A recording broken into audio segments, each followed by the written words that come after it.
Welcome back to the show. I have Kate Vasquez. Did I say it correctly? Yes. Today. And we are going to talk estrogen. We're going to talk all sorts of stuff, estrogen. And then she has a great new book that's out. So we'll even deep dive into that. But give me a little bit of your backstory. How did you decide this book was so necessary? And how do you practice? Because usually that's how we end up transitioning into what we're doing, right? Because you're seeing something all the time in your practice, I'm assuming. Yes, absolutely. Thank you first and foremost for having me here today. I'm just so honored and blessed to be having this conversation with you because it's definitely a conversation that needs to be had. But yeah, a little bit about myself. I am a functional medicine physician assistant, and I started as a PA about almost 10 years ago. Goodness, in 2012. Initially was in cardiology, did that for a few months. And even though I love the heart, it was just too specialized for me. And I really wanted to just be able to see everything. And so I had the opportunity to jump into urgent care. And I did that for many years. I also did ER too for like a short period of time, but I realized it definitely wasn't for me. So I stayed in urgent care for a long period of time. Initially, I loved it because I was able to give everybody a quick fix. And that's why I got in medicine, to help everybody feel better. And I felt this was the best fit because when people came in with whatever issue they had, if they had a broken bone or a UTI, give them a prescription or split them up, help them feel better in the moment, and then send them back on their way. But over time, I realized, I noticed like the same people were coming in all the time for like the same stuff. And they're like asking me, why am I getting sick all the time? And why are these medications not helping me anymore? And I didn't have any answers for them. And I was kind of frustrated because I'm like, I wanted to help them, but I didn't know how. And then one day I heard Dr. Hyman talk about functional medicine. And that was the first time I heard about it. And when he explained functional medicine, about that it's the medicine of why, get to the root cause, all the systems are integrated, it's like a light bulb went off. And I finally had hope because I always love like nutrition and fitness and being able to integrate that into medicine. But unfortunately, the Western care model just does not allow that. And so hearing Dr. Hyman speak, it just really got me excited. And so I was like, I need to learn more. So I decided to jump into the Institute for Functional Medicine, got my certification through there. And at the same time, it's like, once you know what's possible, you can't go back. So I started my own practice at the same time because I'm like, this is it. I want to do this. And I also had my own health issues too that I was dealing with, which at the time, they didn't seem like a big deal because I have this high pain tolerance, but I had migraines since I was a child. And then I developed acne going through puberty and was put on birth control to help control that, which it did help. And that was a sign that was a hormonal imbalance. Mm-hmm. And then I developed a lot of anxiety in high school and going into college. And then while also in college, developed a lot of constipation and bloating. And I felt that some of the things like the constipation and bloating was due to genetics because a lot of my family has GI issues. And I thought that was my fate. But after a period of time, I was like learning about functional medicine. I'm like, no, like I can actually do something about this. So learning functional medicine helped me to heal my body. And also just to really help heal so many clients as well. But then I was still on birth control. So I did a lot of work healing my gut, learning how to manage the anxiety. And then finally, about almost 3 years ago, be 3 years this May, I finally came off of birth control. And I thought because I did a lot of the work, it would be a smooth transition because I also wanted to prepare my body for pregnancy. And I wanted to make sure everything was in balance. But coming off the birth control, my hormones went crazy. And this actually surprised me because I was like, what the heck is going on with my body right now? For the first time, I developed irregular cycles, really severe menstrual cramps, tenderness in my breasts, and I also gained a little bit of weight in my butt, hips, and thighs. And I never had that problem even before. Thankfully, my skin did not break out as bad, even though I did have a couple breakouts, but I had to get to the bottom of this because this was definitely something I was not expecting. And I realized I need to look into my hormones deeper. So I did the testing looking into my hormones and discovered I had an imbalance with estrogen and progesterone. Estrogen needed support. with metabolization. And I also had low levels of progesterone. I also had low levels of testosterone as well, because my hair was falling out. My libido was low. And so I'm like, well, that makes sense. So I worked on balancing my hormones, and it took a good 3-4 months, but I was finally able to balance my hormones, get rid of all the symptoms. And my skin has been the clearest it's ever been.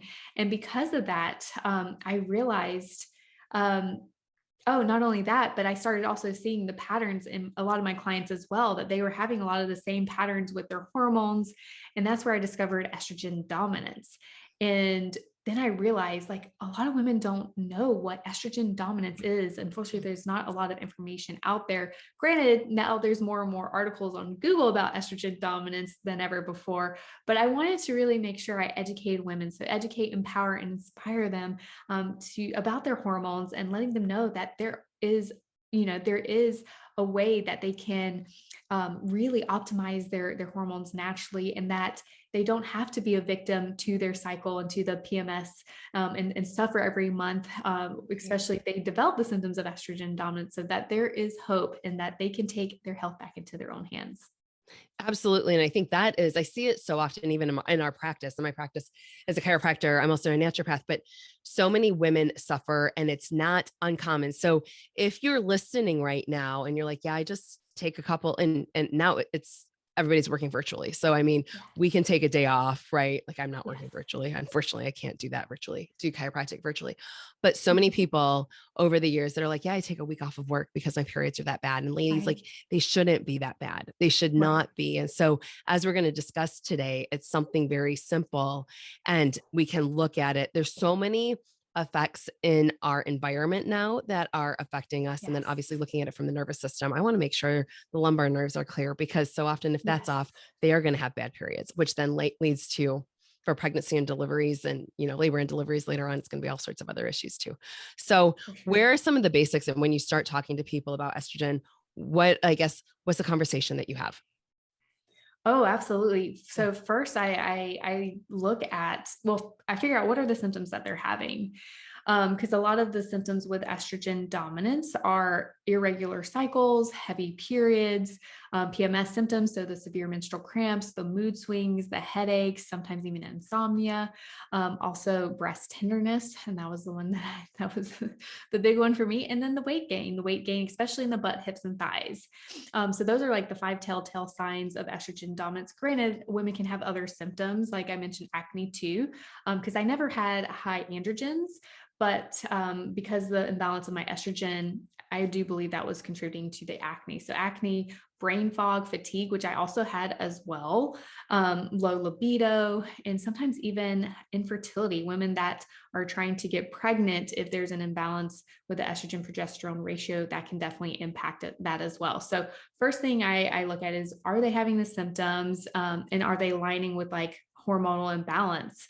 And then the next thing I like to look at is different factors that could be contributing to estrogen dominance. And so the biggest factor is poor gut health, first and Mhm. foremost, because when it comes to our gut, we have this healthy microbiome, which is made of trillions of pathogens, and they're actually playing an important role. There's actually some bacteria that play a role. It's called the estrobolome, and they play a role in estrogen metabolism, because estrogen gets metabolized in the liver first. There's 2 phases, phase 1 and phase 2, and then it goes to the intestines for elimination. And it's so important because I too, was experiencing a lot of constipation and bloating, had a lot of issues in my gut, which made sense. Even though I was on the birth control, but coming off, I still had to look at my gut just to make sure that was optimized, to make sure I'm eliminating estrogens. And that is a big, big part or a big factor in contributing to estrogen dominance, because there's also an enzyme called beta glucuronidase, which is normally supposed to be low. It's supposed to allow inactive estrogen to pass through, so it gets eliminated. But when there is disruption of the microbiome, something called dysbiosis, when there's an overgrowth of bacteria, viruses, funguses, parasites, then this beta glucuronidase enzyme increases. And when that happens, it turns inactive estrogen back to its active form. So now the body thinks that, oh, estrogen was supposed to get eliminated, but now it's ready. It's ready to get reabsorbed and be active again. And the problem is that our bodies are supposed to use it and then get rid of it. But now we're in this state where we're using it and then recycling it. And that's where the problem lies, and where a lot of estrogen dominance stems from, is just that poor gut health. So Um, let's talk about gut health with that, because I think everybody understands leaky gut is such a term that yes. everyone knows about now. Um, let's explain where this stems from, right? Because people will say, oh, yeah, I have a leaky gut, or oh, that's not me, right? Or Mhm. even when we start talking about things like candida, this is the classic Yes. thing that I always will use from way back when. This was 20 years ago in practice, in trying to explain this to it was a male patient. And he's like, I don't have candida, like I'm not a woman. And it was this connotation thinking, oh, well, it's just vaginal yeast infections or candida. And it was like, no, no, no, no, no. There's so many other things. So let's talk about gut health, how that gets set up. And which, Yeah. like you said, if the gut is not healthy, like the body's just not going to be healthy. Absolutely. I mean, Hippocrates once said, and he was a physician like thousands of years ago, he once said, all disease begins in the gut. And I'm like, when I think about that, I'm like, if he had that insight then, I'm Mm-hmm. like, that goes to show like there's just been a tie with gut health and a lot of chronic disorders all this time. So I love that we're going back to that. But yeah, there's so many things that can impact the health of the gut. I mean, first thing was birth control that, I was taking. And I took it for over 15 years. And their studies show that it does contribute to leaky gut. It affects the or the intestinal cell wall lining to cause permeability, meaning it like pokes holes. So it allows things to pass through that normally shouldn't, because since the intestinal cell wall is only one cell thick, it has very tight junctions and barriers. It's only supposed to allow, like very small molecules like water, vitamins, minerals pass through. But when you get that leaky gut, now you have big, big particles like toxins and infections passing Mm-hmm. through. And of course, the immune system's right on the other side. So it's triggering the immune system. And that goes to show too, like birth control, there's studies linking birth control with autoimmune disorders such as Crohn's and ulcerative colitis because of that. So yeah, so birth control definitely plays a huge impact in affecting the gut lining, which makes sense. I'm like, I started it in high school, and then by college started having a lot of these GI issues. Now, that wasn't the only thing. Also taking medications like anti-inflammatory medications, because I had migraines. I was popping Advil all the time until I switched over to a prescription medication because Advil wasn't working anymore. But I also was very athletic growing up too. So all those injuries, I would Slips. Yeah. pop that. Yep. Pop the Advil. So Mm-hmm. that, and studies show that affects the microbiome and intestinal lining as well.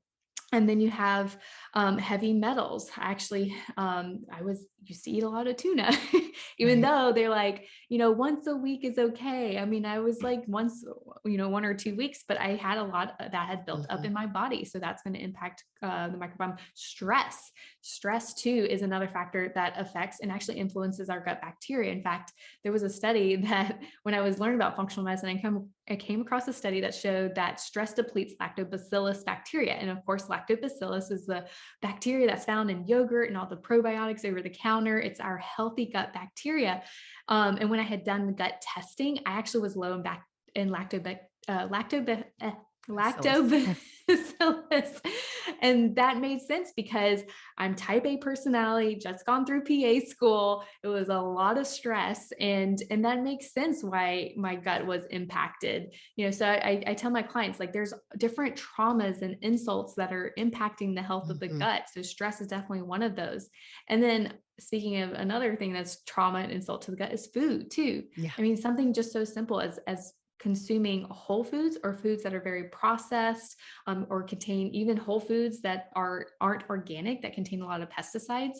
So when Mm-hmm. we are eating all these chemicals and ingredients that aren't natural, it's also impacting our gut lining and contributing to leaky gut as well, and affecting the microbiome. So those are like the main factors It's that so true. impacts gut Yeah. health. Genetically modified foods, the Yes. glyphosate, like Oh yeah. I'm a kid that grew up in the 80s, and I always just sit there and Yeah. think of like all of the Cheerios I ate as Oh a my kid, gosh. right? And then Me trying to too. figure out why I had such gut issues later on, or who wasn't on an antibiotic, right? Yeah. Like I remember going in because I had acne, and they're like, oh, here's just a script for your, like crazy stuff. So all right. So what are the consequences if we're not balancing our estrogen?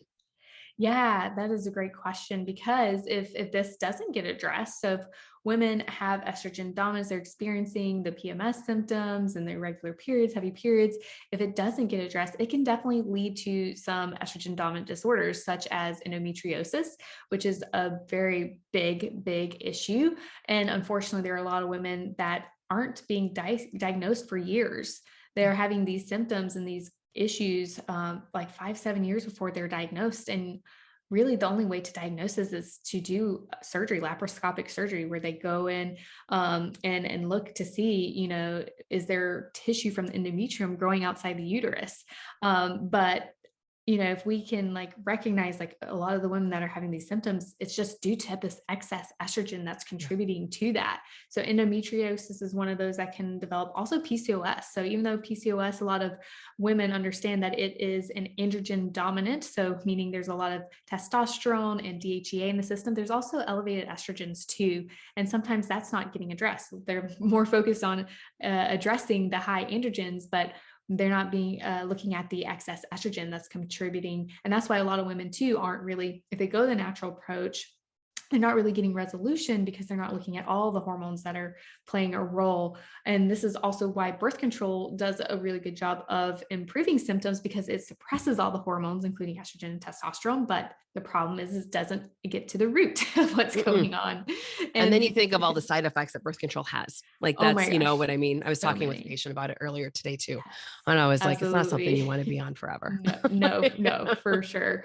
And then other disorders is uterine fibroids. So that's another big estrogen dominant disorder, and fibrocystic breast disease as well, because estrogen does impact our breast cells. It causes the tissue to swell, but it can also develop cysts to occur.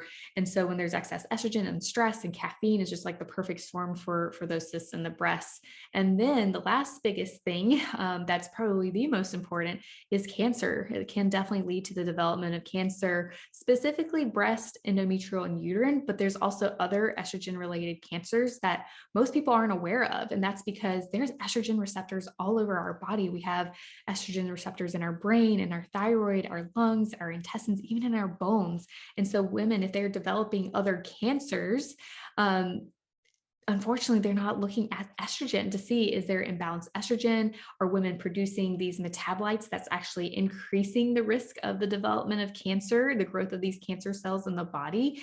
And so yeah, that's why it's like, it's important like to really dive deeper into the hormones, because I do believe we can really prevent the development of a lot of these hormonal imbalances and disorders, and as well as cancer. Yeah. And, I want to circle back and talking about where we get some of the excess estrogen from. And we spoke about the gut, but I know there's so many other places that we can get all these excess estrogens, right? Obviously birth control pills, et cetera. But I'm assuming you're going to cover all the other ones. So let's hear them. Yeah, absolutely. Well, another actually is toxins. I mean, Yeah. toxins are everywhere in our environment. And it's crazy because when I learned about functional medicine and the toxins in our environment, learning about the environmental working group, they have a study that says women use on average 12 products per day and have 168 chemicals on their body. And when I read that, I was just like mind blown. And I started grabbing all the products that I was using and adding up. I'm like, oh my gosh, am I using 168 chemicals? And it was surprising, because now that you have the awareness, now you know, and then you can do something about it. And so the next step was to start replacing all the products I was using, the makeup, the shampoo, the body washes, the soaps, the detergents, and even the household cleaning products. And it's crazy because like so many people are using like Lysol and Windex, but these products are very, very toxic. They're toxic to our hormones, and that's because they contain ingredients called xenoestrogens, which are foreign chemicals that have a structure very similar to estrogen. And it's so similar that it actually binds to estrogen receptors in the body. So now, like, even if women may not necessarily be producing excess estrogen by being exposed to all these chemicals and they're binding to these receptors, the body thinks there's more estrogen than there really is. So that is probably Yeah. one of the biggest, and not just gut health, but all the toxins in our environment. And looking at also not just the household products and personal care products, but also what are you using in your kitchen? Because Yeah. nonstick cookware is another big one that I ended up swapping out to better alternatives like glass or ceramic, stainless steel. Also, the storage containers too for my food. I used to use plastic. Right. And then I'm like, oh gosh. So I switched over to stainless steel or glass containers now, because that way they're not releasing these toxins. And Yeah. it's so crazy. That's probably the biggest thing that's contributing to these excess estrogens in our environment. Yeah, I'm all about simple steps here. And so that's what I always tell our patients in our practice is stop using like the plastic, like you just said, Yes. storage containers, and do not, like, I am not a fan. I don't own a microwave oven. I haven't had a microwave oven in my house for over 20 some years. Same. But the fact is, like, do not microwave your foods in plastic. Like, Yes. do not do that. And the other one for sure, like, I know we all love like to have our houses smelling nice, but get rid of the Febreze, get rid of the candles. Yes. And I know we've all jumped over to essential oils. Mhm. However, I really want you to So look at be the careful. quality of your oils because so many of them are just fragrances. And so you want an actual oil that's coming from a plant and not something that they created in a lab to make it smell like lavender, because Yeah. it's going to estrogenize all of that. Like think back, Yes. is Bath and Body Works still a thing? I'm Oh assuming it's still gosh, around. it But is like all those unfortunately. stupid lotions we threw on ourselves and all of the perfumes and I mean, it's not, if you're listening and you're like, I don't even know where to begin. It's simple. It's so Yeah. simple. And this is like kind of when I reference back to other podcasts. There's one that we had done with my Mm. sister. And that's the Julia Rosales one where she just went through and said, just take one little thing and work on that. Yes. And then let's go to the next thing. But I love how you just said environmental working group. It's something for sure. Take a look at it. Your sunscreens, like, all those, everything. And And yeah, I was gonna say there's two other apps too that I love, Think Dirty and Yuka, Yuka, because they have a scanner in there. So you can actually scan what you're using at your home. So now you can take inventory of what products to start swapping out. And then when you go to the store, you can scan the products in the store to find which one to swap it out for. So that those are makes it two easy. great. Oh, Oh, super that's easy. awesome. Yeah. So awesome. Okay. So we know where the estrogen's coming from. We know what happens when you have a lot of excess estrogen. How do we balance it? Yeah, that is a great question. So, there are different things that we can do to start balancing our estrogens. The first step I love is seed cycling. It is so simple and it's coming from food. Like, I am a true believer in that food is medicine. So, the first step is to start seed cycling. And women that are cycling or even in menopause can do it. I always recommend women who are cycling to start on the first day of their period, women who are already in menopause, because women who are in menopause can still develop a little estrogen dominance as well. So they would typically start on the new moon.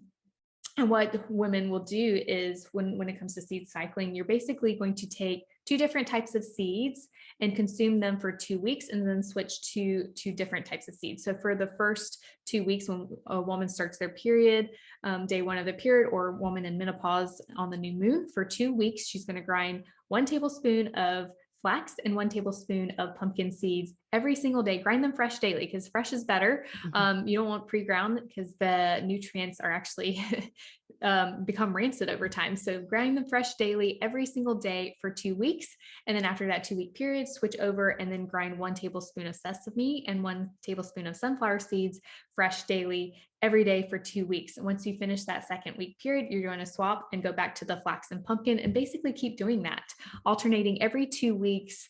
And for at least, I would say like 3 to 6 months. I mean, you could still do it. You probably could do this for life if you wanted to, because you're going to get so many nutrients from the seeds anyway. The seeds are going to contain different nutrients like magnesium and zinc, as well as healthy fats to really help support your hormones. So yeah, I mean, if you were to do this for the rest of your life, it wouldn't hurt. You would get I so mean, it's many something they've been doing benefits. for like millennia. So Yeah. yeah, for sure. Little caveat, should they be looking more toward organic, especially for flax? Oh, Yeah. absolutely. Yeah. I yeah, Yeah. organic as much as Yeah. possible. And I do want to touch upon, because a lot of women are weary about, or can be weary about, flax because it is a phytoestrogen. But at the end of the day, it's a weak phytoestrogen, has very weak effects. And even women that have had breast cancer, 1 tablespoon is not going to be a big impact on the body. In fact, there's actually studies that show the support of flax in actually preventing, like flax and soy, they prevent breast cancer because it actually attaches to beta receptor, or yeah, estrogen receptor beta in the breast, which actually turns off and decreases risk of cancer, versus the estrogen alpha, which is the one that actually turns on the cancer genes. So 1 tablespoon of flax is perfectly fine, and it's only for 2 weeks. So it's not Yeah. like you're taking large amounts, but yeah, definitely organic as much as possible. The second step is to focus on the food, because food is going to help the microbiome, but also help estrogen metabolism. So the first foods I recommend is cruciferous vegetables. So those broccoli, kale, cabbage, bok choy. Now, I know there are some women with thyroid disorders. As long as you steam the cruciferous vegetables, you'll be fine, because Yeah. you're turning those properties, those glucosinolates when it's raw, into sulforaphane, which is actually a very powerful antioxidant and really helps with estrogen metabolism. So as long as you lightly steam, cruciferous vegetables are definitely fine to consume, and it actually helps estrogen metabolism. Also, I recommend healthy fats, like wild caught salmon, avocados, olives, nuts, and seeds, just to really help support the progesterone production of progesterone. And then also increasing fiber, so a lot of leafy greens, which contain B vitamins, but also beans and lots of vegetables, because that's going to really help support regular bowel movements every day. And then also fermented foods, which is going to help bring in those healthy bacteria, those probiotics, to support that healthy microbiome. But I do like to give a caveat: if you do consume fermented vegetables and it makes constipation, bloating, gas worse, definitely get your gut checked, because that is a sign that there's something going on in the gut. But once you resolve those issues, you definitely want to bring in those fermented foods to help support the microbiome. The next step is supporting nutrients. I did briefly mention leafy vegetables have B vitamins, because B vitamins are really important to help support estrogen metabolism. Also, vitamin C is really important, magnesium, and zinc. So I always recommend following up with a functional medicine practitioner just to get the testing, because at the end of the day, most of us are deficient in these nutrients. And if we don't have the nutrients to support estrogen metabolism, then we're not going to efficiently get rid of all that excess estrogen. So definitely get tested, get those nutrients supported.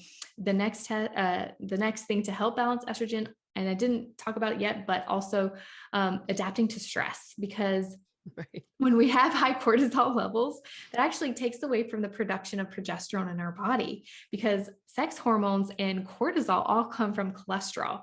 But when the body is in a fight or flight mode, it's focused on producing more cortisol and less progesterone. Progesterone is produced more when we're in a calm and relaxed state. And that's because when we are stressed, our body is thinking of survival. It's not thinking of reproduction. So we definitely want to start managing stress, especially if we're thinking about getting pregnant. And that's something I always look at and address with women who are seeking to get pregnant, because most of the time progesterone levels are on the low side and cortisol is high. So we want to make sure we're doing activities throughout the day, or even before you even begin your day. So before you begin your day, you can do something like yoga, meditation, deep breathing, journaling, something that's going to be calming and relaxing. And then throughout the day, even if you take a moment and take a break for like 5 minutes and do some deep breathing, that can actually be very beneficial and helpful as well. Or at nighttime, winding down, like taking an Epsom salt bath, drinking some chamomile tea, doing stuff to really help calm down your body and your nervous system. And then the last thing is start eliminating those toxins. So as we mentioned, one at a time, make a list of all the products in your home, start swapping them out one at a time, just to really reduce that toxic burden in your body. Absolutely. I love it. There's so much out there, and there's so much like misinformation out there, but I love that you had just spoke about with the cortisol and progesterone, because I was just going through another podcast and that was specifically like, Yeah. I laugh, but who hasn't been under stress in the last 2 years? Yeah, for And then when sure. we are under stress, like yeah, your immune system tank, like all these other Mhm. things too. So we Oh, want to just yes. try to adapt to stress even when the world continues to throw us some crazy stuff. So Exactly. let's talk let's talk about our cycles. And I feel like this is something over the course of the last several years we just get more there's more, what is the word that I'm looking for? Um oh my Awareness. goodness, not more attention, I guess, being brought to it, where Mhm. it's okay for us to talk about our periods. I think out in the open, maybe it's just I don't know. But let's talk about how we can talk, how we can use our cycle as a superpower. Yes, I love talking about this because Yes. it's so important. You know, because I mean, you're right. For many years, like talking about our cycles and our periods was just kind of like So taboo. it's Yeah, so right. It was taboo. like, oh, Exactly. don't. Yeah. But now Yeah, it's like, yeah. but at the end of the day, I'm like, if when our hormones are in balance, we actually are super women. Mhm. And that's because our hormones are fluctuating throughout the cycle. And if we can be really in tune with that, we can really use that as our superpower. And with that being said, when our like for example, during the menstrual, so there's 4 phases of the cycle. There is the follicular phase and luteal phase, which breaks the cycle in half. And then you have the menstrual phase, which is when we have our period during the follicular phase. And then ovulation, which is that point that breaks the cycle in half, Mm. transition from the follicular into the luteal phase. And because of that, the hormones are constantly fluctuating. So to start, when women start their period and start the menstrual phase, which is also the beginning of the follicular phase, all our hormones are at their lowest. So our energy, we're going to feel like our energy is very, very low. And with that being said, this is not the time to like really like crank it out at the gym and to knock out our to-do list, because we're just not going to have the energy and stamina to do that. And so what I recommend for women to do is just to really like focus on self-care during this time, because and this doesn't necessarily mean like take the day off or take a whole week. I mean, it's nice sometimes if we're able to take a week off during our period, definitely do that, but that's not always reasonable. So incorporating more self-care during this time, and delegating a lot of tasks. Because, as women, we tend to just take on everything. It's like, oh, we'll just do it because we do it better. But at least one week during the month, just ask your significant other, or, someone at work, see if they can help you out for that week. And it's going to really help you to just recharge during this time. And women that are just like, go-getters that are constantly planning, like this is a perfect time to just like visualize and create your goals. And then if you're working with a team, like start, get together with your team and just like review things from the previous month. And the superpower during this time is intuition, because this is like the best time to just really tune into your intuition, to your heart. What is your heart saying around everything that's happening? And then you go into the late follicular phase. So as our hormones start increasing, we get a rise in our hormones like estrogen and testosterone. It starts increasing. So we start gaining a little bit of energy and a little bit of momentum. And during this time, when we have a little bit more energy, I always recommend just having fun and being a little bit playful. And this is actually the time, like if you want to take risks and experiment with things, definitely do that. And if you have some tasks and things to do, you can start implementing them, but one at a time, like just like slowly transition, because women will start to feel a little boost in their energy and they're going to want to do it all. So definitely take it easy. What you don't want to do is, tackle everything at once during this phase of the cycle. And the superpower during this phase is called laser focus. So if you really want to focus on like creating a project or whatever it is that you're creating, this is going to be the best time to do that. And then as you move from the late follicular into the ovulation phase, this is going to be about mid-cycle. And this is where you're going to feel like your energy is the highest. In fact, when I'm in this phase, like I feel like I'm top of the world. Like I can do anything and conquer anything. And when you're in this phase, when the energy is the highest, this is when you're going to be the most productive. And so I always recommend, really this is when you can like grind it out of the gym and knock things out. And if you Right. want to, this is the best time to like schedule meetings and presentations, because you're going to show up as your best. And also like take the time to just like go out and hang out with your friends and with your spouse and your significant other. And say yes to opportunities. That's also going to help you to just like grow and move forward. But what you don't want to say is well, during this time, you don't want to say yes to other people's agendas, because you're going to want to say yes to everybody, but you have to be careful. So yeah, so definitely be careful, mindful of that. And the superpower during this phase is mastery, just because you're going to feel like you can just conquer everything and take on the world. And then after ovulation phase, the hormones start declining, and because they're going back down. And when the hormones start declining, you're going to feel the energy starts to drop a little bit. You're also going to notice that you have a low tolerance threshold. So be careful, because this may be some times when, if your spouse says something, you're going to want to respond, but be slow to respond. Also, this is the best time to like just finish up tasks and projects that you're doing. Also, the best time to really like take care of the to-do list and to clean your house, but also just focus on simple tasks. You don't want to like focus on tasks that require a lot of energy and brain power. So you definitely want to focus on those. What you don't want to do is just like focus on multiple tasks at the same time. And the superpower during this phase of the cycle is insight. So yeah, once we understand like how our energy works and the best time to do, specific things, we can really, really optimize like our performance efficiency and like really show up our best in each phase. And Yeah. another thing, Oh, go ahead. yeah, I was going to say, and another thing, another mistake that a lot of women do is that they power through Mhm. their menstrual phase and follicular phase, which can a lot of the time lead to burnout. So this is also the importance of, tuning in to your cycle. Yeah. And it's that recognizing like, okay, so if I'm a little bit more tired when I'm having Yes. my period, that makes sense. Like this is how the body's Mhm. going to react. And so Yeah. when you understand, I think it's just a beautiful thing to realize like, hey, we have the opportunity. If we messed it up this month, we can figure it out again next month. Yes, absolutely. Right. Absolutely. Because I've done that before. Because at the end of the day, I'm like, sometimes things don't always line up. Like Mm-mm. sometimes I have to give a presentation while I'm Yes. on my period. Yeah. But what I do is I really focus on self-care as much as Yeah. possible. So that way I can still show up and perform my best. So yeah, it may not always necessarily line out that way, but you do the best that you can in each phase of the cycle. And that's what I Mhm. think is the beauty of what we've been going through the Yes. last several years Oh, is for there's sure. been so often where all of us have been able just to tune in and become so Mm, much more aware of our innate and our intuition and following through yes, on those things. absolutely. Kate, this has been amazing. Can you share with us where they can find your book? I mean, share with them the title of your book. I didn't even talk to you Yes, yes. about that, where they can find it, where they can find you, social, etc. Absolutely. Yeah, the name of my book is called Estrogen is a Bitch.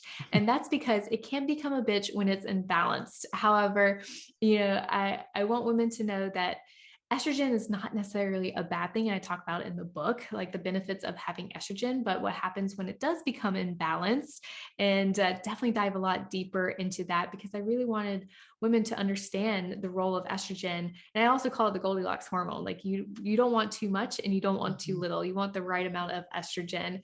So you can find my book on Amazon. And then where you can find me is at yourradianthealth.com. I'm also on Instagram at Kate Vazquez _PAC. So if you have any questions, please, please, please don't hesitate to reach out. I'm happy to connect.